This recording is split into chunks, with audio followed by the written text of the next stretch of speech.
नमस्कार, जय हिंद। आप सभी लोगों का स्वागत है रैंकर्स 9th के इस प्यारे से प्लेटफॉर्म पर। आप टैलेंटेक्स के सॉल्यूशन वीडियो को देख रहे हैं। यहाँ पर हम लोग मैथमेटिक्स का सॉल्यूशन करने जा रहे हैं। 15 सवाल पूछे गए थे टैलेंटेक्स के इस पेपर में। 29 अक्टूबर को ये पेपर कराया गया था 2023 में। आप जब भी इस वीडियो को देख रहे होंगे, आई होप आपको चीज़ें समझ में भी आएंगी और ये वीडियो आपको बहुत हेल्प करेगा टैलेंटेक्स जैसे एग्जाम की प्रिपरेशन करने में। आप और भी फिजिक्स, केमिस्ट्री, बायोलॉजी और मेंटल एबिलिटी के सॉल्यूशन के लिए डिस्क्रिप्शन बॉक्स में, यानी आप नीचे क्लिक करेंगे तो एक लिंक्स की लिस्ट आ जाएगी, वहां से आप सारे वीडियोज को देख सकते हैं। और भी जानकारी के लिए हमारे चैनल को आप सब्सक्राइब करके रखिए, क्योंकि इस तरीके की सारी वीडियोज आपको मिलती रहेंगी। तो आपके स्क्रीन पर ये जो पहला सवाल है, ये बढ़िया सवाल था। सवाल क्या है कि square board of side 10 centimetre standing vertically is tilted to the left to the bottom right corner is raised 6 centimetre from the ground. By what distance is the top left corner lowered from its original position? देखिए, जहां तक मैं समझ पा रहा, ये सवाल क्या कह रहा है आप भी समझिए। एक ये स्क्वायर है, इस स्क्वायर को ऐसे उठाया गया, ठीक है। तो ये वाली पोजीशन जो है, सपोज यहाँ पे मैंने नेमिंग अगर मैं इसकी कर दूं तब ज्यादा आपको बेहतर समझ में आएगा। A B C D. तो ए बी सी डी में हो क्या रहा है कि ये एक स्क्वायर था यहाँ पे, अब ये सी पोजीशन यहाँ पर पहुंच गई, इसको उठाया गया। ये बी पोजीशन यहाँ पर आ गई और ये आपका कौन सा पोजीशन है, ये डी पोजीशन है, ध्यान रखिएगा। और ए अपनी जगह पर है। अब कई सारे बच्चों को कंफ्यूजन होता है कि भैया डी और बी सेम लेवल पर होंगे। ऐसा बिल्कुल नहीं है। आप एक स्क्वायर लेकर ऐसे उठाकर देखिएगा, ये आपको ऐसा कभी भी नहीं लगेगा कि अगर ये 6 सेंटीमीटर तो ये भी 6 सेंटीमीटर है। आप ध्यान समझिए कि ये उतना ही नीचे आएगा जितना ये ऊपर जाएगा, ठीक है। तो ये डिफरेंट चीजें हैं। अब इस सवाल को सॉल्व करने के लिए क्या करेंगे, अब आपको कहा गया है कि इसका साइड जो है वो 10 सेंटीमीटर का है। तो अगर मैं तुमसे पूछूं कि ये हाइट कितनी है तो तुम कहोगे 6 सेंटीमीटर, ठीक है। ये बात तो तुम कहोगे। अगर मैं तुमसे कहूं कि सपोज ये ई पॉइंट है और ये डिस्टेंस तुम्हें निकालना हो तो ये कितना होगा, ये 8 होगा, ये 6 है, ये 8 होगा, ये 10 होगा, क्योंकि पाइथागोरस थ्योरम। अब अगर मैं तुमसे पूछूं कि ये थीटा है, ठीक है, ये एंगल थीटा है। अब ध्यान से ही यहीं पर समझना है आपको, ये एंगल थीटा है, तो ये एंगल कितना होगा, कहोगे भैया ये तो 90 होगा क्योंकि ये स्क्वायर है। और मैं तुमसे पूछूं कि ये कितना होगा, कहोगे भैया ये आपका हो जाएगा, ये 90 प्लस थीटा, तो ये 90 माइनस थीटा हो जाएगा। यही आपको समझना है कि ये वाला एंगल जो होगा वो 90 माइनस थीटा होगा। अब तुमसे ये वाली अगर लेंथ पूछी जाएगी तो मैं तुमसे कहूंगा कि ये वाली लेंथ पता कर सकते हो क्या, ये पूछो कैसे। ये आपका क्या है, ये आपका 10 सेंटीमीटर है ये। अब ध्यान से देखिए, ये मैंने यहाँ पर बी, यहाँ पर एफ नाम दे दिया। और ये ट्रायंगल बी एफ ए में अगर मैं बात करूं, ये एंगल होगा 90 माइनस थीटा। तो ये एंगल कितना हो जाएगा, थीटा। ये आपको बी हो गया, ये आपका एफ हो गया और ये 10 हो गया। मैं आपसे ये पूछ रहा हूं ये वाली साइड, तो आप यहाँ पे कॉस लगा सकते हो, कॉस थीटा। तो cos theta is equal to हो जाएगा B F base upon hypotenuse 10, ठीक है। अब कॉस थीटा आपका कहां से मिलेगा आपको, आप टेन थीटा निकाल सकते हो या कॉस थीटा यहां से निकाल सकते हो, base upon hypotenuse. Cos theta, theta तो यही है ना, थीटा ये भी है और थीटा ये भी है। तो ये थीटा है तो यहां से कॉस थीटा निकाल लो, तो कॉस थीटा इक्वल टू हो जाएगा बेस, बेस यानी 8, हाइपोटेनस 10। इसी को पुट कर दो यहाँ पर, 8/10 is equal to B F upon 10। तो 10 से 10 कट गया, तो B F is equal to कितना आ गया, 8 सेंटीमीटर आ गया। अब अगर ये लेंथ 8 सेंटीमीटर है, आपको पता है कि यहां तक ये लेवल जो है ये आपका पूरा 10 है। अगर ये पूरा 10 है तो ये बचा हुआ पोस्ट पूछ रहा था कि कितना लोअर्ड हुआ, ये बी पोजीशन कितना नीचे आया है। तो बी पोजीशन 2 सेंटीमीटर नीचे आया है। तो पहले सवाल का जो राइट आंसर है वो 2 सेंटीमीटर है। बहुत सारे बच्चे गलती क्या किए हैं कि वो 6 ये तो ये 4 मानकर क्लिक कर दिए हैं, ठीक है। ये गलती आपको नहीं करनी थी। अच्छा सवाल है ये। दूसरा सवाल है, दूसरे सवाल को अभी हम होल्ड करेंगे क्योंकि इसको जब मैंने सॉल्व किया तो मुझे थोड़ा सा कंफ्यूजन है। इसको मैं आपको लास्ट में आपके साथ सॉल्व करता हूं। अभी इसको थोड़ा सा वेट करते हैं। मुझे जहां तक इसका आंसर लग रहा है वो दूसरा option x equal to y लग रहा है। थोड़ा सा आपसे हम चर्चा करेंगे, थोड़ा इसको वेट कराते हैं। तीसरा सवाल क्या है, a bowl contains tickets numbered from 1 to 3 to 300. A ticket is selected from the bowl, find the probability that the number on the ticket is divisible by 7। तो ये अगर मैं आपसे पूछूं कि किस चैप्टर का सवाल है तो आप कहोगे कि भैया अरिथमेटिक प्रोग्रेशन का, क्योंकि सबसे पहले अरिथमेटिक प्रोग्रेशन देन प्रोबेबिलिटी। तो आप सबसे पहले पता करोगे इसमें 7 से डिविजिबल नंबर कितने हैं, 7, 14, 21। अब कई सारे बच्चे गलती क्या करते हैं ना, लिखने लगते हैं। नहीं, लिखिए मत, आखिरी नंबर पता करिए। 2, 9, 7, 28, 14। इसके बाद वाला नंबर जो होगा वो 301 होगा और 301 को हम कंसीडर नहीं करेंगे, यानी 294 ही नंबर, 294 आपका आखिरी नंबर मिलेगा 300 से पहले जो 7 से डिविजिबल होगा। अब ये टोटल नंबर कितने हैं, तो टोटल नंबर लगाने के लिए AP लगा देंगे, 294 is equal to A plus N minus 1 into D यानी 7। तो इधर हो जाएगा 287 हो जाएगा क्या, हाँ 287 divided by 7 is equal to N minus 1, 7 चौक 28 1, तो N इज इक्वल टू कितना आ गया 41 प्लस 1 यानी 42। यानी टोटल 42 नंबर ऐसे हैं जो 7 से डिविजिबल हैं 1 से लेकर 300 के बीच में। तो आपसे पूछा जा रहा है कि उसका प्रोबेबिलिटी बता दीजिए, तो 42 फेवरेबल आउटकम अपन टोटल आउटकम, टोटल कितना होगा 300, इसको काट लीजिए, तो ये हो गया 3 एकम 3 3 चौका 12, ये हो गया 100, 2 से 14 50। तो आंसर क्या आना चाहिए भाई 7/50, ये होगा आपका प्रोबेबिलिटी ऑफ 7 आने की। तो 7/50 7 से डिविजिबल आने की। तो तीसरे सवाल का ऑप्शन आंसर डी होगा। आपको कुछ अलग लगता है तो आप कमेंट करिएगा।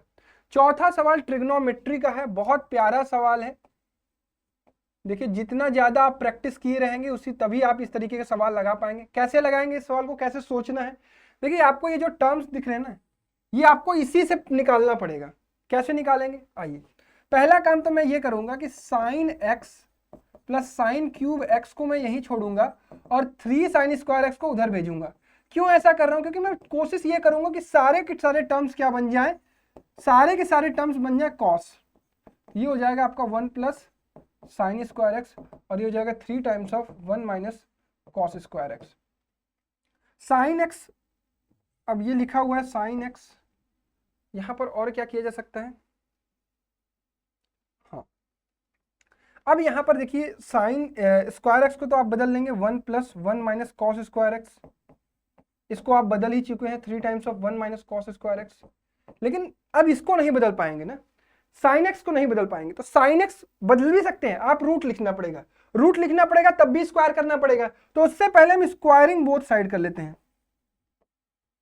स्क्वायरिंग बोथ साइड अगर करते हैं तो ये हो जाता है आपका साइन स्क्वायर एक्स, ये हो जाता है 2 माइनस कॉस स्क्वायर एक्स का whole square is equal to 9 times of 1 minus cos square x का होल स्क्वायर।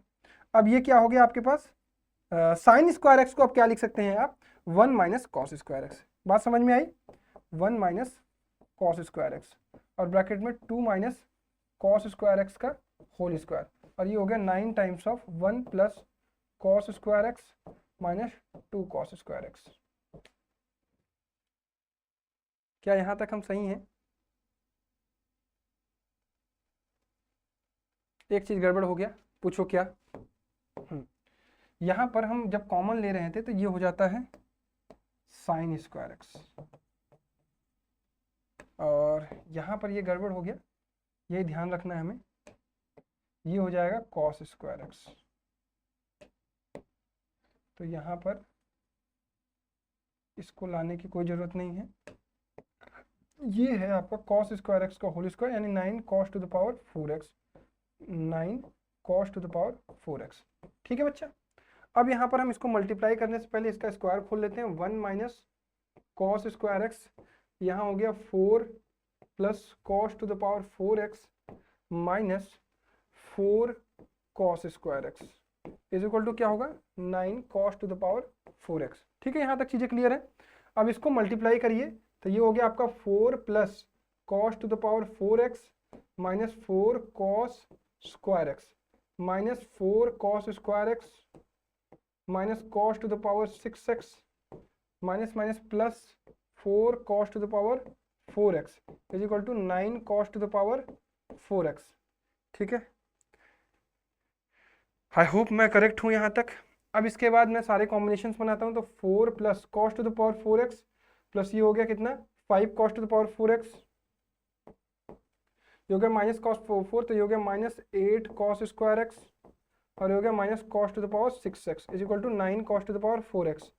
सारों को एक साइड करते हैं तो 4 इज इक्वल टू आ जाएगा cos to the power 6x उधर गया और 9 में से 5 गया तो 4 cos square x cos to the power 4x और ये हो गया प्लस 8 कॉस स्क्वायर एक्स। उम्मीद करता हूँ कि आपको इसी की वैल्यू निकालनी थी। Cos to the power 6x plus 4 cos to the power 4x plus 8 cos square x, ये किसके बराबर आ रहा है आपका 4। तो ये सवाल बहुत बढ़िया था, बहुत बढ़िया इसे सवाल कह सकते हैं। ये ट्रिग्नोमेट्री का one of the best question है।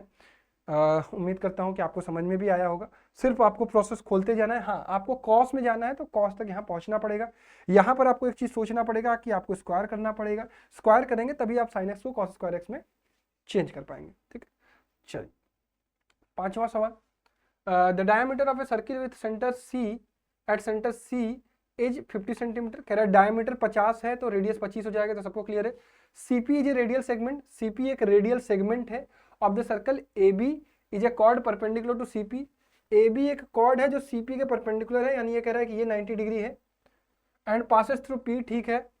CP produced intersect the circle at D, okay. If DP is equal to 18, कह रहा है कि ये लेंथ 18 है तो ये बचा हुआ लेंथ 7 ऑलरेडी फिगर में दिया भी गया, ये 7 हो जाएगा।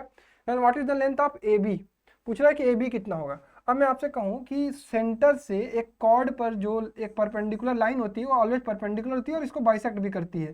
तो अगर मुझे ये लेंथ पता चल जाए तो मेरा काम हो जाएगा। ये 7 है, ये 25 है, तो ये कितना होगा, ये 24 होगा। ये सबको ट्रिपलेट से याद है, नहीं याद है तो निकाल लो। 7 square plus X square is equal to 25 square, तो X square is equal to कितना हो जाएगा, 625 माइनस 49, 9 6 15, 576 हो जाएगा। ठीक है, 4 7 11 एक्स स्क्वायर, तो एक्स इज इक्वल टू कितना आ गया 24, तो ये 24 हो गया ये, और ये 24, तो पी भी 24, ये भी 24, तो 24 प्लस 24 कितना हो जाएगा 48। तो इसे कह सकते हैं कि ये इजी सवाल है, ये आपका 9th के सिलेबस पर है। चलिए 6वां सवाल। Range of the scores in descending order लिया गया है इज 39। रेंज क्या होता है मैं आप सभी लोगों को बता देता हूं जिसको नहीं पता है। रेंज मतलब होता है maximum value minus minimum value. ठीक है, मैक्सिमम माइनस मिनिमम। तो रेंज आपको 39 दिया गया है, मैक्सिमम वैल्यू x ये आपको नहीं पता है क्योंकि आपको डिसेंडिंग ऑर्डर में दिया। मिनिमम इसका 61 होगा, तो x इज इक्वल टू कितना हो जाएगा 39 प्लस 61, 9 1 10, 6 3 9 1 10, 100 हो जाएगा। करें find the square root of the digital sum of the digit of the x, square root of the digital sum of the x। तो x का डिजिटल सम कितना होगा, डिजिटल सम मतलब होता है 1 प्लस 0 प्लस 0 यानी 1। अब इसका square root of digital sum, under root 1 की वैल्यू कितनी आएगी 1। तो मेरे अकॉर्डिंगली इसका आंसर 1 आना चाहिए। देखिए मैं कोई ऑफिशियल नहीं हूं, मैं जो सॉल्व करके निकाल पा रहा हूं, मेरा जितना दिमाग काम कर रहा है मैं अपना बता रहा हूं। आप इसको एक बार वेरीफाई जरूर करिएगा, अगर एलन इसका टैलेंटेक्स का आंसर की डालता है तो अच्छी बात है। चलिए 7वां सवाल। How many positive integers between 10 and 23 are divisible by 3 and have all their digits same। अच्छा, तो सबसे पहला आपको मिलेगा 33, फिर 66, फिर 99, फिर 111, 222, 333, 444 सारे होंगे, 555, 666, 777, 888, 999। इसके बाद 4 1 नहीं होगा और 4 2 भी नहीं होगा, 2222 तक जा ही नहीं सकते, तो इतने होंगे आई होप। तो 3 3 6 3 9 3 12 12 फॉर माई 12 आंसर आएगा। ठीक है, 8वां सवाल। A solid spherical rubber ball of radius 14 centimeter is cut by a knife at a distance of x from its center into two different pieces. What should be approximate value of x such that the total surface area of newly found piece is 3/28 times more than the rubber balls of original surface area। सवाल पढ़ने में आपको हो सकता है थोड़ा सा समय लग जाए समझने में, लेकिन जब मैं समझाऊंगा तो आपको शायद बेहतर समझ में आएगा। समझिए एक स्फेरिकल बॉल है, ठीक है। अब स्फेरिकल बॉल का सेंटर होगा कहीं, 3D फिगर ध्यान समझिएगा। अब सपोज मैंने इसको यहां से कहीं से कट कर दिया, ठीक है, इसको यहां से कट किया, तो अब कट करने के बाद पोर्शन आपको कैसे दिखेंगे, एक तो ये पोर्शन दिखेगा, सेंटर कहीं यहां होगा, और एक पोर्शन कुछ ऐसे ऊपर दिखेगा। ठीक है, क्या आप फील कर पा रहे हैं कि ये दो अलग अलग कट के अलग हो गए। अच्छा, अब कह रहा है कि आप जो कटिंग कर रहे हैं ना वो x डिस्टेंस पर कर रहे हैं, ये x है, ठीक है। और मेरा जो ओरिजिनल जो रेडियस था, ओरिजिनल कैपिटल R हो गया, ठीक है। अब जो ये जो हेमिस्फीयर बचा हुआ है इसका रेडियस क्या होगा, इसका मान लेते हैं कि ये जो बचा हुआ पोर्शन है इसका ये स्मॉल आर है। अब आप फिगर को समझिए, कह रहा है कि यहां से यहां तक ये स्मॉल आर है, यहां से यहां कट किया ये एक्स है, और ये मेरा पुराना वाला था ये कैपिटल आर है। क्या ये आप इमेजिन कर पा रहे हैं? इसी प्रकार ये जो मेरा हेमिस्फेरिकल पोर्शन है इसका स्मॉल आर होगा, ये वाली दूरी भी स्मॉल आर होगी। इमेजिन करिए एक गोला है, सर्कल है, ये एक सर्कल है, और ये क्या है, ये ऊपर एक सर्कल है, और ये यहां से लेकर यहां तक की दूरी है। इमेजिन करिए, बहुत जरूरी है। ठीक है, क्लियर? अब मेरी बात और ध्यान से सुनिए, इसका रेडियस 14 दिया गया है, ये आपका 14 है। अब कह रहा है कि जब आपने इसको अलग किया, तो जो टोटल सरफेस एरिया नया वाला है ना वो 3/28 टाइम्स ज्यादा है पुराने वाले से। और ये ज्यादा किस कारण होगा, मुझे एक बात बताइए, ज्यादा किस कारण होगा? ज्यादा इसलिए होगा क्योंकि ये जो दो अलग अलग सर्कुलर रीजन क्रिएट हुए ना, इन्हीं का एरिया ऐड हो जाएगा। क्योंकि पुराने में आपको केवल आपको क्या है, आउटर सरफेस एरिया का एरिया मिलेगा। जब आपने अलग कर दिया, इसका आउटर और इसका आउटर, इन दोनों का आउटर तो सेम ही है, वही चीज आपने अलग किया है तो सरफेस एरिया तो सेम है, बट इसमें दो और चीज आ जाएंगी। ये जो सर्कुलर रीजन है ये वाला, और सिमिलरली ये वाला सर्कुलर रीजन, अब इन दोनों का एरिया बढ़ जाएगा। तो अगर मैं तुमसे पूछूं कि इस सर्कुलर रीजन का एरिया कितना होगा, कहोगे भैया pi R square plus pi R square, यानी 2 पाई आर स्क्वायर होगा। क्लियर है? क्या ये बात समझ में आ रही है? होगा? अब ये किसके बराबर है? ये पुराने वाले सरफेस एरिया का 3/28 टाइम्स ज्यादा है, such that the total surface area of newly formed piece is 3/28 times more than, मतलब ये जो ज्यादा हो रहा है, ये वाली वैल्यू ये ज्यादा है किसका? ये वैल्यू बराबर है 3/28 times of pi capital R square की। नहीं, 4 पाई आर स्क्वायर, पुराने वाले का surface area 4 pi capital R square. ये आपको समझना है। मैं क्या कह रहा हूं कि इसका सरफेस एरिया और इस नए वाले सरफेस एरिया, इसमें थोड़ा सा ज्यादा होगा, और वो जो ज्यादा है वो किसके बराबर है? दिया गया है कि total surface area of newly formed piece is 3/28 times more than, 3/28 times more than the original surface area. तो ओरिजिनल का 3/28 टाइम्स जो है वो ज्यादा वाला होगा, यानी जो ज्यादा हो रहा है वो इसके बराबर होगा। अब इसी को सॉल्व करना है आपको। 2 pi small are square equal to 3/28 into 4 into pi into 14 196। अब काटिए पीटिए इसको, 14 दूना 28, 14 2 सते 14, तो 2 से काटा, 2 दूना 4, तो पाई से पाई कट गया, तो small are square equal to आया 6 सते 42, small are square equal to आ गया 42। अब आपसे क्या पूछ रहा है कि x की वैल्यू क्या होगी?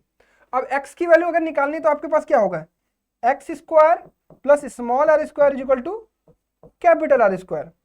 तो X square small are square की वैल्यू आपने यहां निकाली है 42 इज इक्वल टू 196, तो एक्स स्क्वायर इक्वल टू कितना हो जाएगा 196 माइनस 42, 6 में से 2 गया 4, और ये हो गया 154। तो एक्स स्क्वायर इक्वल टू क्या हो जाएगा 12 बराबर 144, 12.4 के आसपास आएगा। ठीक है भाई, तो ये भी एक बहुत प्यारा सवाल था। उम्मीद करता हूं कि आपको समझ में भी आया होगा। आया क्या समझ में सबको? चलिए, नहीं समझ में आया दोबारा वीडियो देखिए। 9वां सवाल, ये तो आपका pair of linear equation in 2 variable का सवाल है, ये सबसे लग जाना चाहिए, इसने ये इतना कठिन नहीं था। ax plus B Y is equal to A plus B, ax plus B Y is equal to A plus B, and B X plus A Y is equal to A B times of A plus B upon A square minus A B plus B square. ठीक है, तो किसी एक को equate कर लेते हैं, इसको a से मल्टीप्लाई कर देते हैं, इसको b से कर देते हैं, तो ये हो जाएगा A square X plus A B Y is equal to A times of A plus B, और ये हो जाएगा आपका B square X plus A B Y plus A B square A plus B upon A square minus A B plus B square. ठीक है, तो यहाँ आप सॉल्व करते हैं, माइनस माइनस माइनस ये कट गया, यहाँ बचा A square minus B square times of x is equal to A times of A plus B minus of A B square A plus B upon A square minus A B plus B square. ठीक है, तो यहाँ से हम a plus B common ले सकते हैं और a भी कॉमन ले सकते हैं क्या? a times of a plus B common ले लीजिए। a times of a plus B अगर हम कॉमन लेते हैं तो यहाँ बचता है आपका 1 minus B square upon A square minus A B plus B square. ये हो गया a times of a plus B और ये हो गया आपका A square minus A B plus B square minus B square upon A square minus A B plus B square. तो B square से बी स्क्वायर कट गया और यहाँ से हम कॉमन ले सकते हैं कुछ, शायद क्या कॉमन ले सकते हैं? ए कॉमन ले सकते हैं। तो ये हो जाएगा आपका क्या, A square minus B square times of x is equal to ये। तो वहाँ से अगर हम ए कॉमन लें तो इधर साइड में है ए square minus B square times of x is equal to A common ले लिया तो A square times of A plus B और बच क्या जाएगा ए माइनस बी अपॉन में क्या हो जाएगा A square minus A B plus B square और A square minus B square से ए प्लस बी और ए माइनस बी कट गया तो एक्स इज इक्वल टू क्या आया A square upon A square minus A B plus B square. ठीक है, तो ऐसा ऑप्शन में केवल एक जगह है मुझे उम्मीद है, ऑप्शन नंबर फर्स्ट में, तो पहला ही इसका करेक्ट आंसर होगा। अब इसी प्रकार x की वैल्यू पुट कर देंगे किसी भी इक्वेशन में, you will get same y। ठीक है, तो उसमें हम ज़्यादा मेहनत नहीं करते, उम्मीद करता हूँ कि आपको समझ में आ गया। ये आसान सवाल था। चलिए 10वां सवाल, ये बहुत प्यारा सवाल है। इस सवाल को सबसे पहले हम लोगों ने ट्राई किया, नहीं लग पा रहा था शुरू में, तो सबसे पहले हम लोगों ने ना इसको हीट एंड ट्रायल से ट्राई किया, बट ये हीट एंड ट्रायल से हमारा हो नहीं पाया क्योंकि हमने बहुत प्रयास किया। आप भी जब इसका सॉल्यूशन खुद से ट्राई कर रहे होंगे, और उम्मीद करता हूँ कि आपको ट्राई करना चाहिए, जब तक आप फेल नहीं होंगे, जब तक आपको खुद से चीज़ें नहीं समझ में आएंगे ना, तब तक आप नहीं सीख पाएंगे। तो इसको हमने ट्राई किया, खुद से नहीं हो पाया ये हीट एंड ट्रायल से। फिर हमें आइडेंटिटी की तरफ बढ़ना पड़ा, और आइडेंटिटी की तरफ जब हम लोग बढ़ रहे थे तो जैसे अगर हमें निकालना है a to the power 4 plus b to the power 4 plus c to the power 4, अब हमें यही सोचना होता है कि ये कहाँ से मिलेगा हमें। तो हमारे दिमाग में एक चीज़ आती है कि भैया अगर हमें A square plus B square plus C square का होल स्क्वायर लिख दें तो ये होता है आपका A to the power 4 plus B to the power 4 plus C to the power 4 plus 2a square B square plus 2b square C square plus 2c square A square. अब यही चीज़ हमें चाहिए ना, तो ये मिल गया हमें। तो ये हमें मिलेगा A to the power 4 plus B to the power 4 plus C to the power 4 is equal to A square plus B square plus C square का whole square minus of 2 times of A B का whole square plus B C का whole square plus C A का whole square. ठीक है, तो अब हमारे पास क्या क्या चीजें अवेलेबल है? हमारे पास ये तो अवेलेबल है ए square plus B square plus C square, but हमारे पास ये नहीं अवेलेबल है। अब बच्चे के दिमाग में आता है कि भैया ये कहाँ से आएगा, तो इसको निकालने के लिए वो क्या करता है। अब देखिए हमें ये सवाल बहुत लेंदी है, समझिएगा एक एक स्टेप। इसको निकालने के लिए बच्चा करता है A B plus B C plus C A का होल स्क्वायर।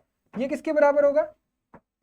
ए बी के स्क्वायर प्लस बी सी के स्क्वायर प्लस सी ए के स्क्वायर। ठीक है, plus 2a B square C plus 2b C square A plus 2c A square B. अब यहाँ पर क्या करता है वो, ए बी का स्क्वायर प्लस बी सी का स्क्वायर प्लस सी ए का स्क्वायर प्लस 2abc अगर कॉमन ले लूँ मैं तो यहाँ पर क्या बचेगा, यहाँ पर बचेगा b, यहाँ बचेगा c और यहाँ बचेगा a। अब यहाँ पे वो कहता है कि भैया अब हमारा थोड़ा थोड़ा काम ये होने लगा है कि A B plus B C plus C A अगर हमें पता चल जाए तो ये चीज़ मुझे पता चल जाएगा और एक ये चीज़ मुझे पता चल जाए ए बी सी की वैल्यू। ठीक है, यानी मुझे A B plus B C plus C A चाहिए और ए बी सी चाहिए, क्योंकि ये तो मेरे पास है तो मैं इसकी वैल्यू निकाल लूंगा और इसको उठा के यहाँ रख दूंगा तो मेरा ये सॉल्व कर जाएगा तो मुझे ये मिल जाएगा। अब मुझे ढूंढना है कि ए बी सी कहाँ से मिलेगा, ध्यान समझिएगा इसको, और A B plus B C plus C A कहाँ से मिलेगा। तो इसके लिए हम लोग क्या करेंगे, A plus B plus C का होल स्क्वायर निकालेंगे, ये हो जाएगा आपका A square plus B square plus C square plus 2 times of A B plus B C plus C A होता है।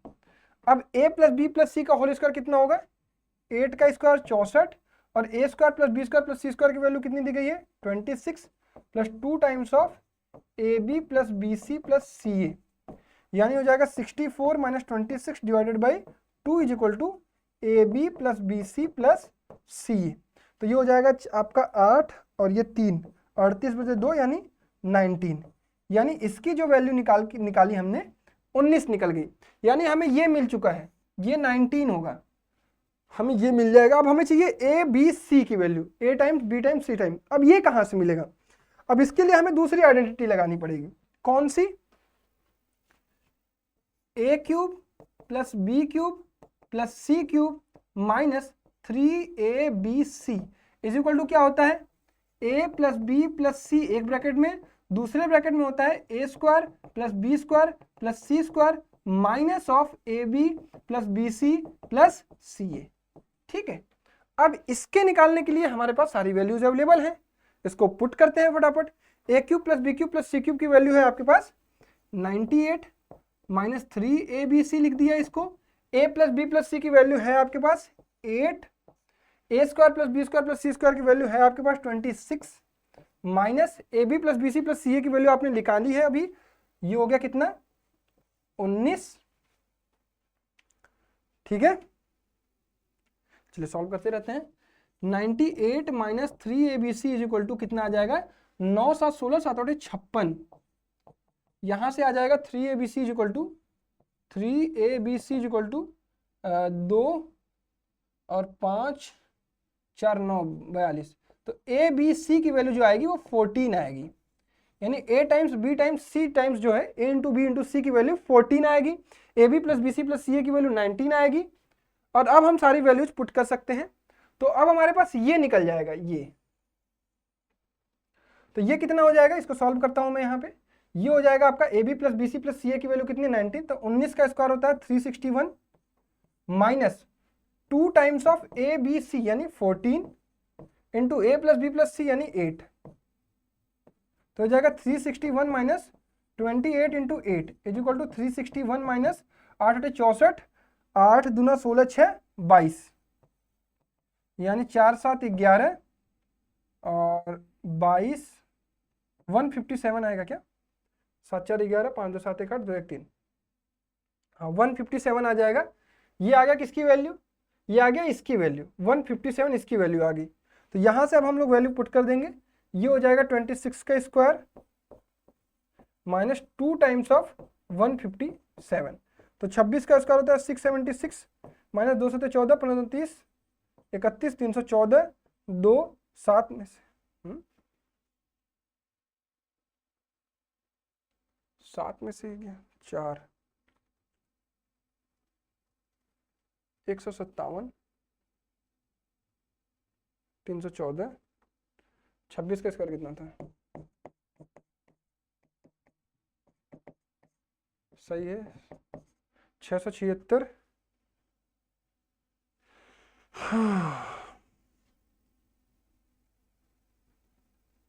यहाँ से आ रहा 6 362, हाँ कहीं कोई गलती की क्या हमने, 6 में से 4 गया 2, 157 14 दूना 28 88 406 8 दूना 16 6 22 361, लेट मी चेक इसको, क्योंकि हम लोग यही प्रोसेस लगा रहे थे, आंसर्स तो आया था हमारा।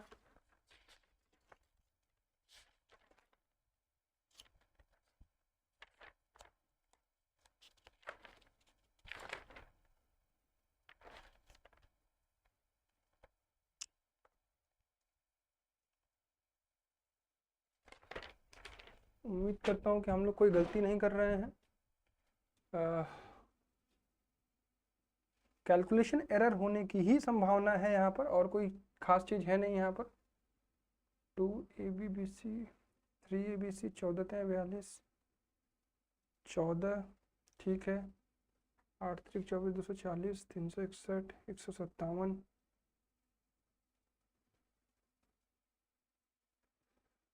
314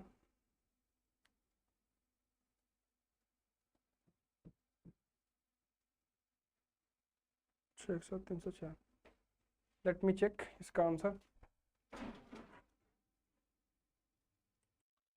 देखिए गलती ये हुई छोटी सी हमसे, मैं कर रहा हूँ ना, कैलकुलेशन मिस्टेक्स हो सकती है। 5 में 2 गया 3, 137 ही आएगा। अगर 137 आएगा तो यहाँ पर हमारा 7 दूना 14 3 दूना 6 7 274 आएगा। 274 आएगा तो ये 402 आएगा। ठीक है, तो this is the one of the good question. It requires lots of calculations, but कोई नहीं, आपको सारी आइडेंटिटीज पता होनी चाहिए। बहुत बढ़िया सवाल है। चलिए 11वां सवाल क्या है, a p plus root 3q plus root 5r plus root 15s is equal to this, then the value of p plus q plus r plus s। देखिए इस सवाल को जो सॉल्व करना पड़ेगा ना, इसमें सोचना ये पड़ेगा कि इसको रैशनलाइज ही करना पड़ेगा, ताकि आपको इधर जो है इसी टर्म में चीज़ें मिले, ताकि आप कंपेयर कर सके। इसके अलावा कोई भी तरीका नहीं है आपके पास। तो आप इसको रैशनलाइज करने की कोशिश करिए। 1/1 प्लस, मान लीजिए ब्रैकेट में लिखा हुआ है रूट 3 प्लस रूट 5, तो मैं इसको मल्टीप्लाई कर दूं 1 minus root 3 plus root 5 upon 1 minus root 3 plus root 5। तो ऊपर हो जाएगा 1 minus root 3 minus root 5 upon नीचे हो जाएगा 1 minus 3 plus 5 minus plus 2 root 15। ठीक है, और इधर हो जाएगा 1 minus root 3 minus root 5 upon 1 minus 5 3 8 plus 2 root 15, या यहाँ हो गया 1 minus root 3 minus root 5 upon minus 7 minus 2 root 15। 15 बच्चों का 60 7 49। हाँ ठीक है, यहाँ पर अब हम लोग मल्टीप्लाई करेंगे, इसको माइनस कॉमन ले लेंगे, तो 7 माइनस 2 रूट 5 से ऊपर, 2 रूट 15 से ऊपर, और 7 माइनस 2 रूट 15 से नीचे मल्टीप्लाई कर देंगे, ताकि यहाँ माइनस हम कॉमन ले लें। तो अब यही मल्टीप्लाई करिए, 1 माइनस, मेनली आपको रैशनलाइजेशन करना है, 7 minus 7 root 3 minus 7 root 5 plus यहाँ 2 से करेंगे तो माइनस 2 रूट 15 और minus minus plus 2 root 6 root 5 आ जाएगा, और 3 इंटू 5 है तो 5 बाहर आ जाएगा, 2 5 10 10 रूट 3 आ जाएगा। अपॉन में क्या आएगा, माइनस कॉमन ही ले चुके हैं, माइनस यहाँ बाहर है, 7 7 49 माइनस 2 दूना 4 4 5 का 60 माइनस 60। ठीक है, तो इधर क्या हो जाएगा आपका 7 प्लस 3 रूट 3 और फिर माइनस रूट 5 और माइनस 2 रूट 15। ठीक है, अपॉन नीचे क्या हो जाएगा 11 प्लस में माइनस बाहर आ जाएगा। तो अब कंपेयर कर लेते हैं, तो P की वैल्यू कितनी है 7, Q की वैल्यू जो है 3, R की वैल्यू जो है -1 और S की वैल्यू जो है -2। तो 7 3 10 माइनस 3 इक्वल टू 7। तो आई थिंक 7/11 आना चाहिए। देखो प्रोसेस यही है, प्रोसेस यही है। एक बार आप कैलकुलेशन वेरीफाई करिएगा, कैलकुलेशन में एरर होने के चांसेस हैं मेरे, I can see it, but the process is the same. आपको रैशनलाइज करके इसको इस फॉर्म में लाना पड़ेगा ताकि आप कंपेयर कर सकें। ठीक है, एक बार ट्राई करिएगा। 12वां सवाल, if the rectangle shown in the value a minus B each, a minus B की वैल्यू, अगर ये रेक्टेंगल है तो इसके डायगोनल क्या होते हैं, एक दूसरे को बाइसेक्ट करते हैं एट द सेम पॉइंट, क्योंकि ये पैरेललोग्राम भी है। तो a plus 9/2 is equal to 15 plus 5/2, यानी a plus 9 is equal to 20। a is equal to कितना आ गया 11। Similarly b plus 5/2 is equal to 13 plus 2/2, यानी b plus 5 is equal to 15, यानी b इज इक्वल टू 10। अब आपसे क्या पूछा जा रहा है a माइनस b, यानी 11 माइनस 10 यानी 1। ठीक है, इजी। 12वां सवाल, if the angle between the longer diagonal and the side of the rhombus is 30 degree. Suppose ये मेरा रोम्बस हो गया, मैं कहता हूँ कि ये हमारा लॉन्गर डायगोनल है, तो ये शॉर्टर हो जाएगा। ठीक है, लॉन्गर डायगोनल को हमने D1 कह दिया, शॉर्टर को कह दिया D2। अब क्या कह रहा है, the angle between longer diagonal and side, ये एंगल कह रहा है 30 डिग्री है। ये 30 होगा तो ये 60 होगा, और ये 90 होता ही है, ये सब पता है हमें। And the length of the shorter diagonal is 5 centimetre. कह रहा है डायगोनल लेंथ शॉर्टर का, ये इसका पूरा 5 है, तो यहाँ से यहाँ कितना हो जाएगा 5/2, एक दूसरे को परपेंडिकुलर बाइसेक्ट करते हैं। देन फाइंड द एरिया, तो हमें ये पता करना पड़ेगा, ये x, तो इसके लिए tan लगा दें क्या, x upon 5/2 is equal to tan 60, यानी x इज इक्वल टू 5/2√3, यानी ये कितना आ गया 5/2√3। तो ये पूरा कितना हो जाएगा, ये पूरा हो जाएगा 5√3। सिमिलरली ये पूरा कितना हो जाएगा 5। तो एरिया क्या होता है, half D1 D2, half 5√3 into 5, यानी 25√3 डिवाइडेड बाई 2, यानी 12.5√3। Option number A. ठीक है, इजी। किसी को कोई समस्या? Question number 14, in the given figure A1 A2 is equal to A4 A3। कह रहा है दो कॉर्ड सेम लेंथ के हैं, दो कॉर्ड सेम लेंथ के हैं। ओके, देन एंड ये एंगल 120 है। Then find the half the angle made by the chord A1 A2 at the centre O। A1 A2 के द्वारा सेंटर पर जो एंगल बनाया जाएगा उसका हाफ पता करना है हमें। अच्छा, अब देखो ध्यान समझो, यहाँ पर ये 120 है। अब मैं तुम्हें थोड़ा बड़ा करके बनाता हूँ। ठीक है, ये कॉर्ड है और ये एक कॉर्ड है, और यहाँ एक एंगल बन रहा है, ये 120 है। तो अगर मैं तुमसे पूछूं कि सेंटर पे कितना एंगल बनेगा, तो तुम कहोगे अगर ये 120 है तो इसका रिफ्लेक्स जो होगा वो 240 होगा, और अगर ये 240 है तो ये 120 होगा, क्योंकि टोटल 360 होता है। ठीक है, अब तुमसे मैं एक बात और कहूँगा कि अगर कॉर्ड की लेंथ सेम है तो सेंटर पर एंगल भी क्या बनेगा, सेम ही बनेगा, यानी ये एंगल भी 120 ही होगा। कॉर्ड सेम है तो दोनों ट्रायंगल कॉन्ग्रुएंट हो गए, ये बराबर है, ये बराबर है, रेडियस बराबर होंगे तो एंगल्स भी बराबर होंगे। अगर ये एंगल्स बराबर हो गए तो आपसे पूछा जा रहा है एंगल में हाफ ऑफ द एंगल, तो 120 पे क्लिक नहीं करना है आपको, 60 पे क्लिक करना है। बहुत अच्छा सवाल था ये। ठीक है, 60 will be the correct answer. चलिए 15वां सवाल आखिरी है, आसान है, उम्मीद करता हूँ किसी कोई दिक्कत नहीं आई होगी।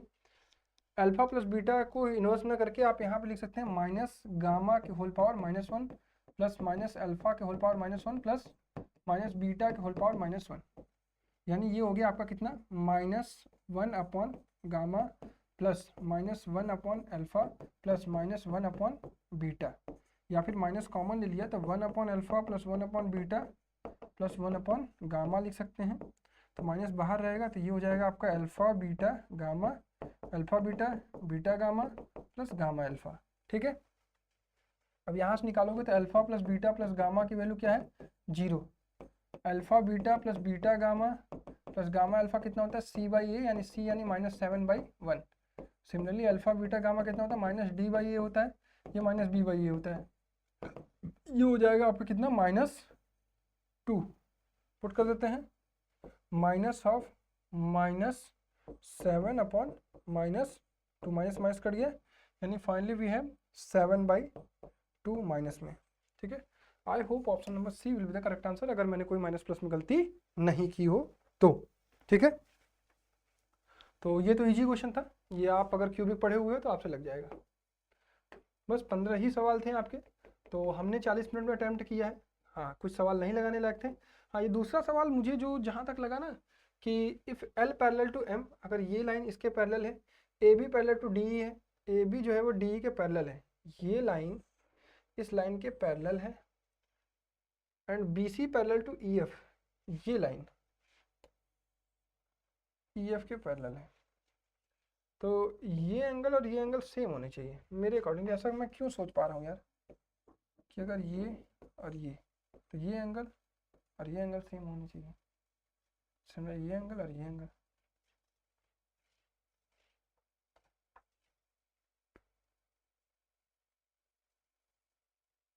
आई think x equal to y is the correct answer, but इसको आप एक बार वेरीफाई करें, मेरे को बहुत कंक्लूसिव नहीं मिला, दैट्स इट।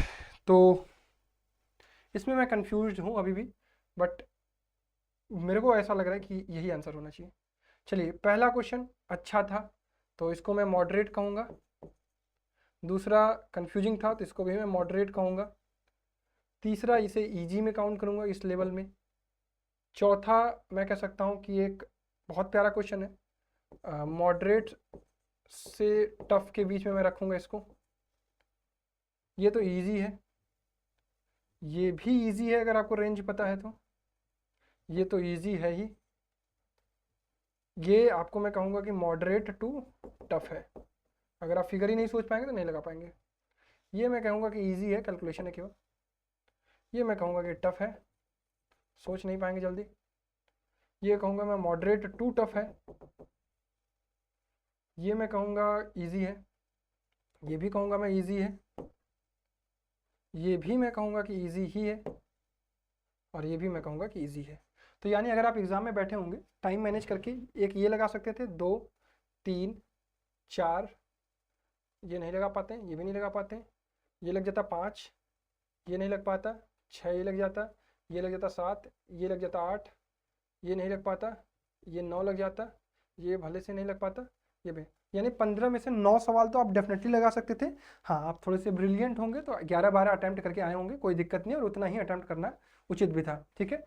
तो पेपर कुल मिला के अच्छा आता है टैलेंटेक्स का, और मैं ये समझता हूँ कि जब भी आप, कोई भी बच्चा इस वीडियो को देख रहा है या अपने आप छोटे भाई बहन को रिकमेंड करते हैं, 9th-10th में थोड़ी सी बोर्ड लेवल के ऊपर की पढ़ाई करिए, क्योंकि आपको 11th में जब आप घुसेंगे ना, इसी लेवल की तैयारी होती है और इसी लेवल का पढ़ाई लिखाई भी होता है, तो उसके लिए आपको तैयार रखना है अपने आप को, ठीक है।